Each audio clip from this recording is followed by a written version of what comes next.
We are live. Good afternoon, everyone. This is Sean Seleg. I'd like to welcome you to this meeting of the Moral Turpitude Working Group of the Effectiveness Subcommittee of the Ad Hoc Commission on the Discipline System. I'm sorry I can't appear by video today. Justin, would you please take the roll? Sure. Lawrence? Here. Pansky? Here. And Sean, you're here. We have a quorum. Very good, thank you. We haven't formally designated a chair, but I'm just going to preside for procedural purposes today. I have no chair's report. Let's issue a call for public comment. If there's any member of the public on the line who would like to address this group, I don't see anyone. Use the raise hand feature in Zoom or press *9 if you're on the telephone. I'm not seeing anyone. Justin, are you? I am not seeing anyone with a hand raised, no. All right. We have no consent calendar, so we'll pass that item and move on to the remaining and final item on the agenda, which is item 3A, Moral Turpitude Discussion. Who's going to kick it off? It's going to be Lisa. Okay. All right. Good afternoon, everyone. I'm going to share my screen. And the purpose of this presentation is, first I'm going to start off with a little what we've accomplished so far as a working group. I'm going to share what we plan to present today and also what we'd like to discuss today. And then I will share the analysis. So here we go.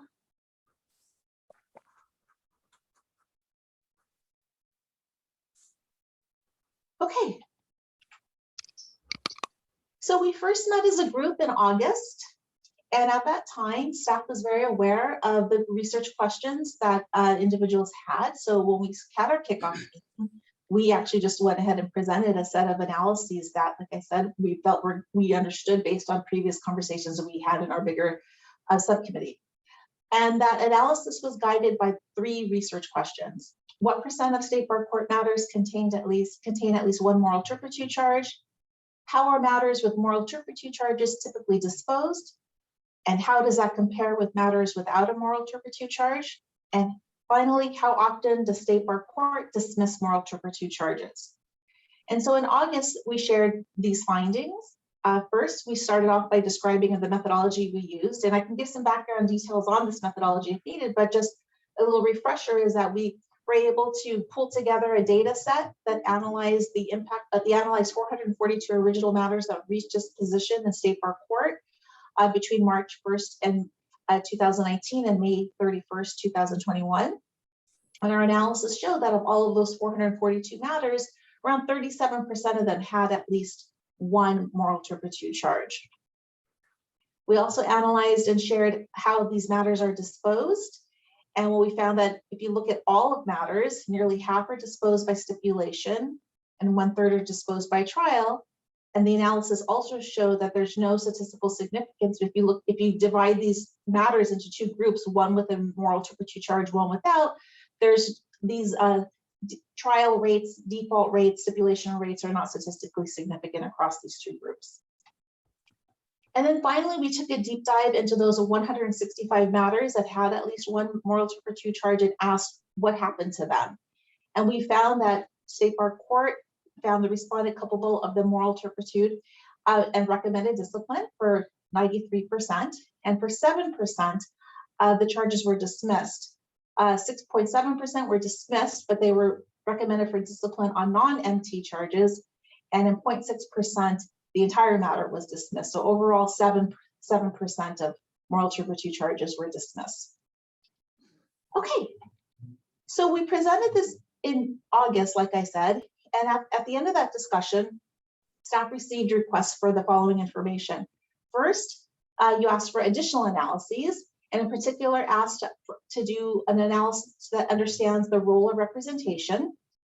You also asked us to explore the role of manner of disposition and outcomes. And then you also asked us to exclude defaults from analyses that we conduct. You also asked us to explore doing a case file review for that 7% of matters with the moral turpitude charge that the state bar court dismissed. And then you also asked for us to analyze how other jurisdictions deal with moral turpitude. Today, I'm going to present the analyses for number 1.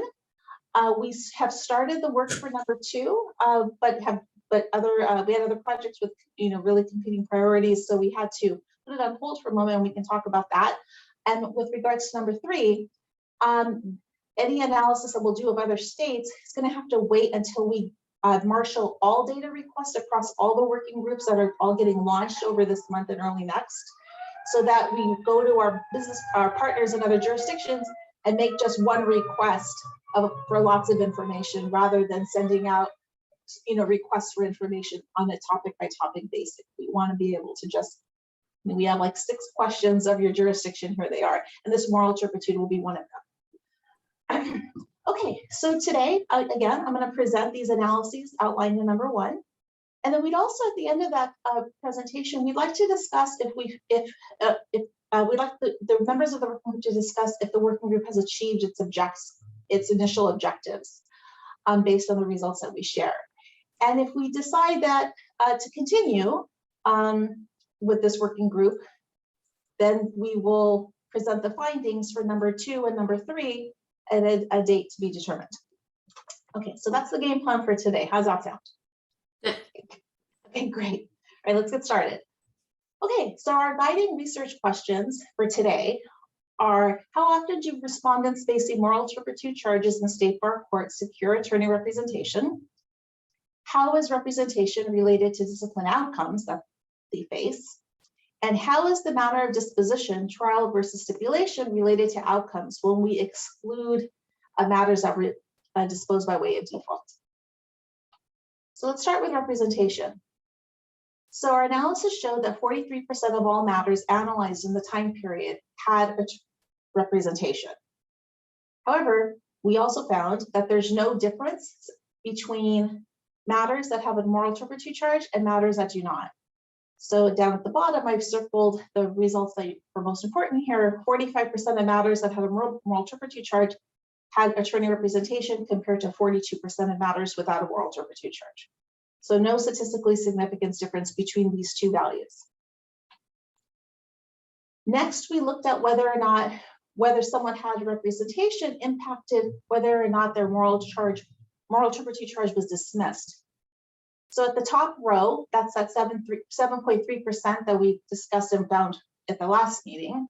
And the next 2 rows shows whether or not that empty dismissal rate varies by whether attorneys have representation or not. And we found that there's no statistical significance between these values of 11% for matters with representation and 4% matters without representation. You may look at these 2 values and see these differences and think, this is actually quite large. How is this not statistically different? But we have a note at the bottom that just reminds us that really the smaller a sample size we're working at, the larger the estimated error there is. And ultimately, the sample we're working with are 12 cases that do not have a moral turpitude charge. And so as a result, you look at this difference, it looks kind of big, 7 percentage points. But in reality, it's not big enough to be statistically significant, given the small number of cases that we're analyzing. Next, we looked at how representation is related to disposition outcomes, meaning— Lisa, I'm sorry, but do you want to take questions as we go, or would you prefer to wait till you go through everything? You know what, that would be fine, Ellen. You have a question? Okay, I'm a little confused on the statistics, because wasn't there a statistic previously given that of all state bar court matters over the last, I can't remember if it was 3 years or 4 years, that the rate of representation varied from something like 14% to 21%. So I'm not seeing the correlation between that number and the number on the prior slide, where you've got— I think no, this is do you mean the analysis? Like we've shared some data that shows like the percent of respondents that have representation during an entire process during a year. In one of the early, educational sessions that we had, I remember, and I have in my notes, that because it struck me at how low the percentage was. It only 17 to, a couple of years ago it was 17. Most recently, I think it was 21% of respondents are represented. So what's the distinction between that and the 45 or 42% that we have here? The distinction is that this is focused on cases that are heard in state bar court, and that metric that that you're referring to, the universe there is cases, respondents who have had an investigation opened against them. So it's a much bigger universe. I see. Okay. And then going on to the next slide, I also had a question.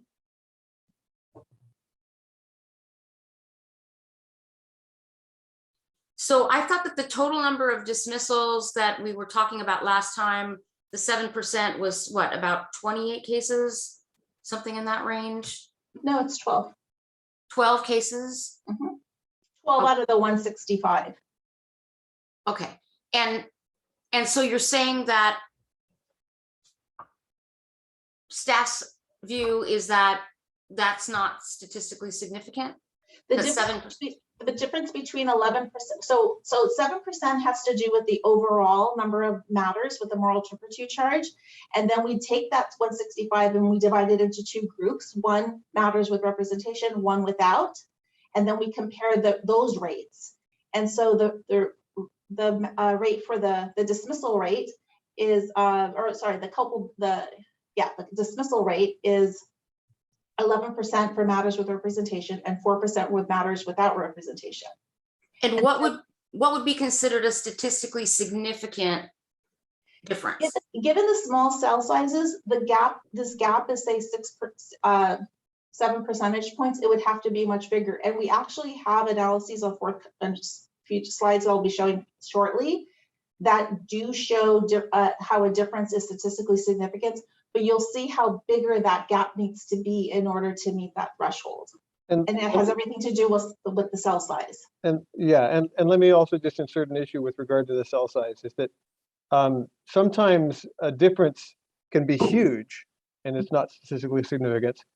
And or conversely, a difference can be very small, but it is statistically significant. So I would be clear to distinguish between the size of the difference. So here it looks like it's a large difference and it's 11 versus 4%. And it's like, yeah, that looks, I mean, I think in layperson's terms, significant.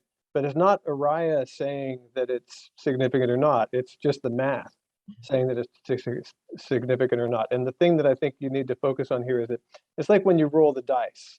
And if you roll the dice and you get like snake eyes a couple of times in a row, maybe 3 times in a row, you go, wow, that's amazing. There's a theoretical probability related to whether you can get snake eyes 3 times in a row. And if you're rolling them and you're comparing this roll to that roll, it's harder to get statistical significance if you've only rolled them, in this case, 12 times. It's only after you've rolled the dice 30 times that you can look at it, and then you start getting it's a little easier to get statistical significance. And then when you've rolled the dice 100 times, 120, 100, 200 times, that's when you really start getting the statistical power that allows you to say, you know what, this difference appears to be, statistically speaking, greater than a difference that you could just see by chance. And so what we're still looking at here, because of the small number, is a difference that could just be by chance. Okay, well, the reason I'm asking is I'm not a statistician, but looking at it a different way, of the 12 cases where the respondents were not found culpable of moral turpitude, it's double the number of, unrepresented respondents when you look at the number of represented respondents. So I don't know how many. I mean, there are only so many cases. I mean, the fact of the matter is, every year at the state bar court, less than 1,000 cases get filed. Typically, it was historically around 600. So you're never going to have a bigger pool. That's just what the pool is. But over time, we'll have a bigger pool. Okay. Meaning, like, if we the time period analyzed, instead of it just being, I forget what it is, 1.5 years, say it was 5 years, we would have a lot more data to analyze. Okay. All right. Now I understand. Thank you. Okay. Thank you. Okay. So again, if you have any questions, just please raise your hand or just shout out since we're such a small group. Okay, so this slide looks at the relationship between whether an attorney had representation and what the outcome was. So let's start at the top. So, and here we excluded 37 matters that resulted in default. And so at the top bar shows that of all matters that had a moral turpitude charge, 22% received a disbarment, 73% had probation or suspension. When you look at the next two bars, again, you're taking that group, dividing it in half.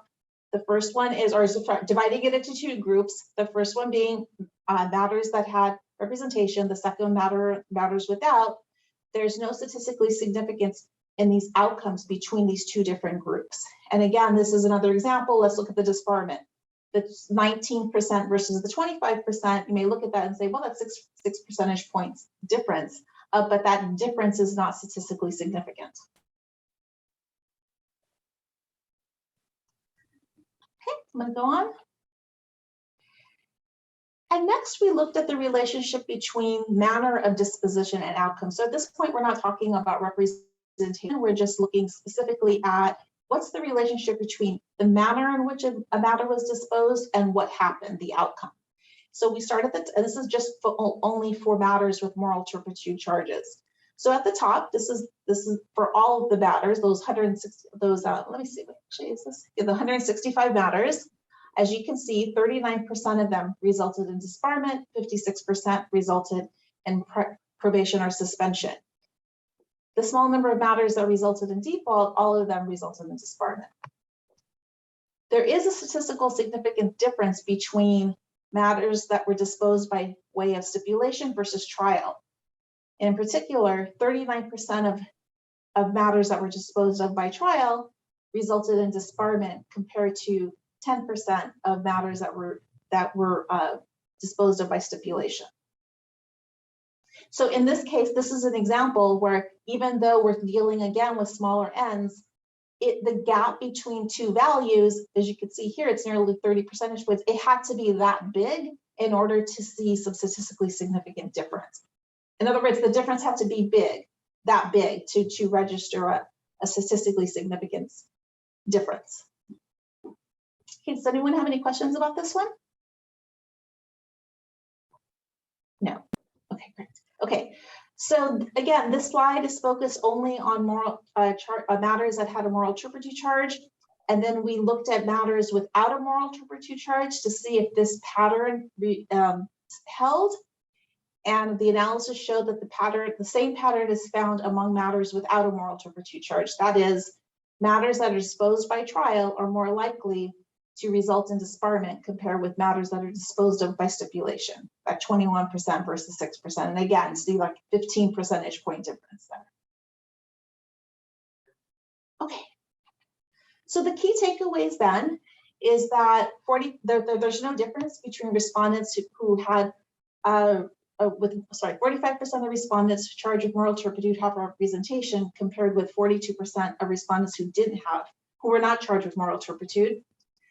Looking at that group of people with moral turpitude charges, we found that representation is not significantly related to whether the moral turpitude charge is dismissed, and representation is not statistically related to the disposition outcome. That is what happened to them. We found that 39% of moral turpitude matters that were disposed by trial resulted in disbarment compared with 10% of moral turpitude matters that were disposed of by settlement, and this pattern remains the same for matters without moral turpitude charges. Okay, so like I said, we're hoping that first and foremost, entertain any questions that you may have about the analysis. And two, we'd like to have the working group discuss whether or not the working group has achieved its objectives given the analyses we've shared to date. Thank you.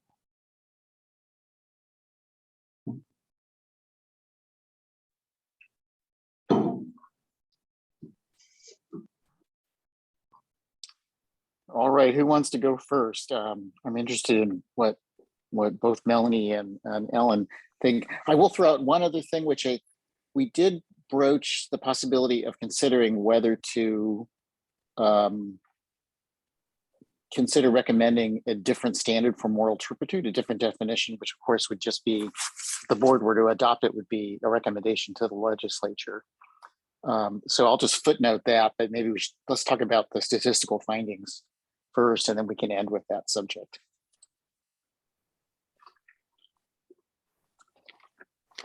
Well, I mean, for me, in terms of thinking about sort of where we started, which I think was a good place and good questions to ask. But I feel like what we've seen is that moral turpitude does not have the same sort of significance that I think people have perhaps felt like it did in terms of outcomes. That's what I see from the numbers. So I guess I wonder what that means for us in terms of how we move forward. From my point of view, I'm not going to argue with the statistics. I have to say I'm surprised because anecdotally, my experience and that of other members of ADDC have been uniformly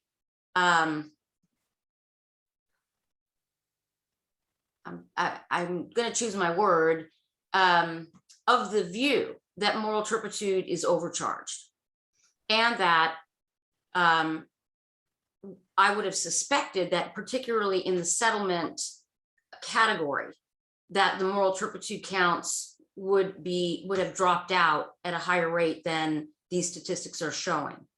But even with this being the case, I think that part of the problem with the inefficiencies of the discipline system and the cost of the discipline system is that moral turpitude is alleged so frequently. To me, 37% is a significant number of cases. And again, part of this is informed by my experience from decades ago when moral turpitude was reserved for the most serious types of cases. And now, and this goes back to Sean's point about what is the definition of moral turpitude? And I would like to see more discussion on that and perhaps consideration of a definition to go to the board.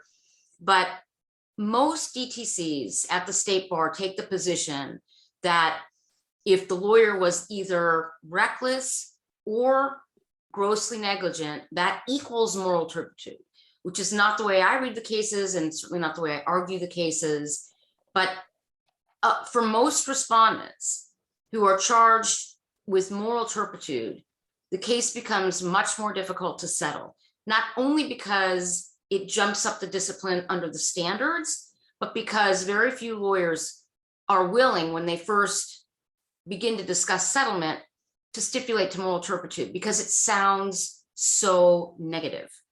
So to me, there's still continuing utility in discussing the issue because we've got more than a third of the cases involving moral turpitude. I think that, to me, the reason we're here is to look at, is the discipline system fair? Is it running efficiently? Are there ways to improve it? And from my point of view, 37% of cases charging moral turpitude is a very high percentage. And I would advocate to discuss that further. I think that in terms of the statistics, you've done a great job on category 1, but I still think that there is some utility to look at the analysis of the 12 cases that were dismissed and see if there are any patterns there, and also to look at the way moral turpitude is handled in other jurisdictions. So I wouldn't want to disband yet.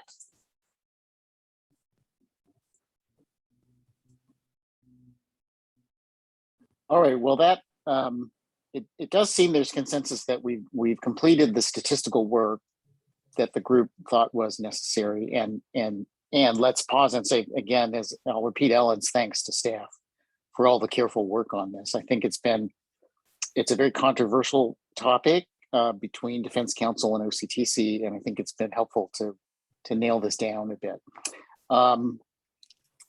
I did take note of the different outcomes regarding disbarment for those who are represented versus those who aren't. If I'm remembering, Lisa, am I remembering that correctly, or am I misstating that somehow? I feel like it's a little Yes, off for some yes. reason. Let's see.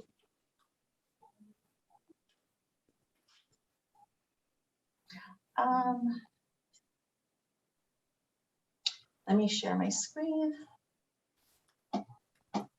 This one, Sean? It had circles in the results because you thought it was statistically significant. The dismissal rates? Later, it was relatively toward the end of the presentation. That's the one. Mhm. So this one doesn't look at representation. Oh, it's This stipulation versus trial. I did have it wrong. Yeah, thank you. So yeah, that, I guess my reaction to that was that you have a lot of people who are fighting disbarment because they have, and going to trial rather than settling because the bar wouldn't accept anything but disbarment. I'm curious if people have any other, you could also interpret this to say that you can get a better result in many cases by stipulating than going to trial. But I think that would just be sheer speculation. But if Melanie or Ellen have any thoughts on that, I'd be interested. Well, I was and just going to say, Sean, that so this slide right here focuses on the matters with moral turpitude charge, and yes, there's this. It's a relationship right here, but you see the same relationship among matters without a moral turpitude charge. So right. I don't think moral turpitude is the controlling factor here. So maybe it's a little out of our purview, but there is a disparity in outcomes between stipulation and trial, and I would tend to guess it's because those lawyers who have really bad facts and the bar is not willing to settle for anything less than disbarment will often take it to the mat and take it to trial and hope they can get out of it. And I really wanted to just emphasize, sort of reinforce what you're saying, Sean, because I think that when you do these types of statistical analyses, oftentimes you're separating out groups that, and you're comparing them, and you're sort of looking for these differences. And the differences may exist, but they exist for reasons that don't have to do with, say, the stipulation versus trial. The stipulation versus trial are a result of something else entirely that we're not measuring. That we don't know what the underlying facts in those cases Right. are, and so it's just as likely that the respondent attorneys were more willing to stipulate because the facts just weren't so bad, and the discipline imposed might not have been so bad. Yeah. So unless Ellen or Melanie have any comment on that particular finding, then I think we can turn to how to address considering whether to recommend a change in the definition of moral turpitude, and I have some ideas about that. Well, my only other comment would be, I don't know if staff is, because there's another working group on representation, I believe. So I'm assuming that there will be other statistics not keying in on the moral turpitude aspect that look at overall rates for respondents who are and are not represented.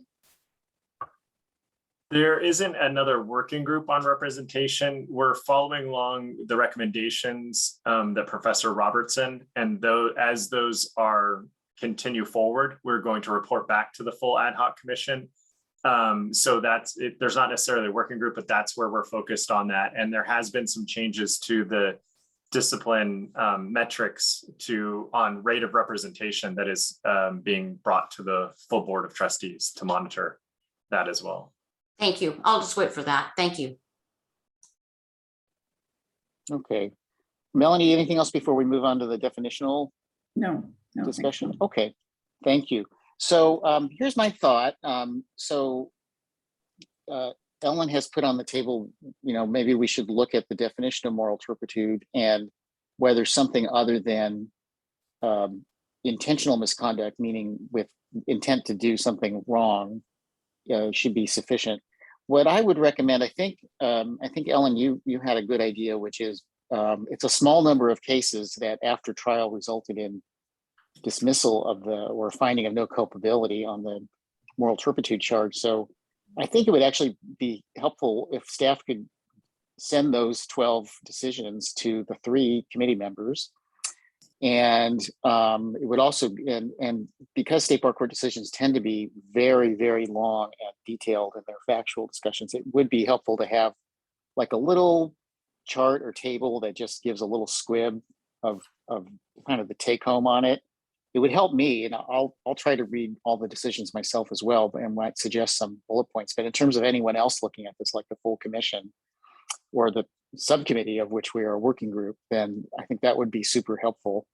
The other thing what might be to Ellen, for you and your colleagues in the defense world to give us some, to identify other cases you think we should look at or fact patterns that you think are call for a different application of policy in terms of what constitutes moral turpitude. And the same thing for you, Melanie. I don't know, you may want to approach this. This is just a proposal to both of you, but Melanie, it may make sense to have a different methodology on your end. I'm not totally sure what that might be, and you might just be satisfied with the standard as it is and don't want to contribute, but I'll just throw it out to both of you to talk about how we should proceed procedurally. Well, Melanie and I and Steve have had some separate talk, I think, and I offered to put together some examples of cases, and I reached out to ADDC, and some members have given me some examples, so I can do that. I've been super busy with trial and things the last couple weeks, but I am in the process of doing that, and I'd be happy to share that with the committee. So I think I could probably put together between 5 and 7 examples. So it won't be too burdensome, but I'm happy to do that. Good. Just so I can understand and clarify. So the examples, Ellen, that you're gonna put together are fact patterns wherein the conduct is something, but maybe you think it's not, we shouldn't be calling it moral turpitude. Is that right? Something less than an intentional sort of conduct.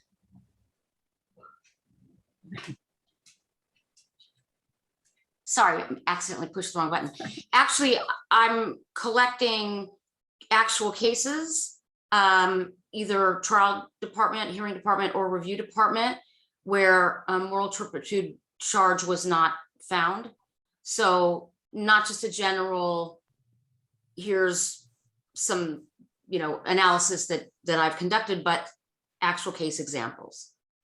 Okay. But I mean, I think that's different than what you were talking about, Sean. Am I right? Yes, I agree with you, Mel. So I think there's sort of two axes here.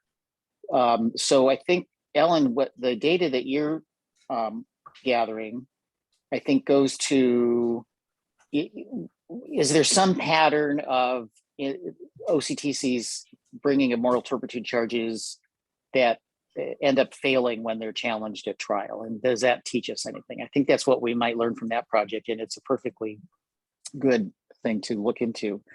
And then I think a second and different matter would be, Ellen, I think you've advocated, I could be wrong, but I think you've expressed the view that, as I understand it, the case law says gross negligence can amount to moral turpitude. And I think you've indicated that there's often a difference of view, unsurprisingly, between defense counsel and OCTC about exactly where the line is between gross negligence and, say, simple negligence. So to think about that from a policy standpoint, I think we'd need some examples where either state bar court decisions that find moral turpitude based on something less than intentional misconduct, and where you think that that set of facts shouldn't have resulted in a moral turpitude finding as a matter of policy, not as a matter of existing law so much. And maybe on Melanie's side, if she wanted to gather some cases that indicate why the standard, if she advocates this, that why the standard should remain as it is, which perhaps might involve what proof is too difficult to show intentional misconduct, or what, I have no idea. But I think those are those kind of two topics that have emerged as I see it.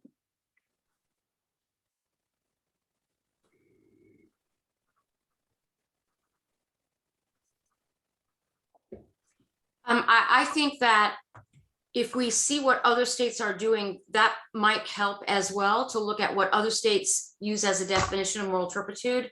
I thought I had heard somewhere, and I put an inquiry out on the Association of Professional Responsibility Lawyer listserv, that the ABA was looking at the definition of moral turpitude, but I got no response. So I'll reach out to the Center for Professional Responsibility and see if maybe I just misheard that. But, you know, if it's being done on a, you know, ABA level, I think we should hopefully take advantage of what they're doing as well. And I'll see if I can figure that out. Yeah, that's a great idea. And now I could be wrong. Do the ABA model rules actually use the term moral turpitude? I don't recall them using that term. I think they do, and I think that's the context in which I heard that they were revisiting that. But again, I'm gonna track it down. I'm not sure. Okay, so that's great, because if they already have, they have 50 state surveys prepared on a lot of subjects around the model rules. So they may already have one done. I'll check. And then in addition, whatever study they're doing would be good to know about. So I think the game plan is, sounds like the ball's in court of Melanie and or Melanie at this point to think about what information they want to marshal for our next meeting. And then we'll, on the definitional issue and the issue of looking at cases that have resulted in a finding of no culpability after trial on moral turpitude, and just see where that leads us at that point. Is it possible or appropriate for us to have the slide deck circulated? I'd like to forward it to ADDC so that they can see the statistics. Sure, absolutely. It's a public document now. That'd be great. Unless anyone has a different view, then I'm missing something, but I don't see why not. Thank you. All right, this has been a very brisk and efficient meeting. Does anyone have anything else they want to put on the table for discussion before we wrap up? Thank you. Not hearing anything. All right, everyone, enjoy the rest of the afternoon, and thanks again for all your effort and insight on these matters. Thanks. We are Thanks, adjourned. thanks. Thanks all. Bye-bye.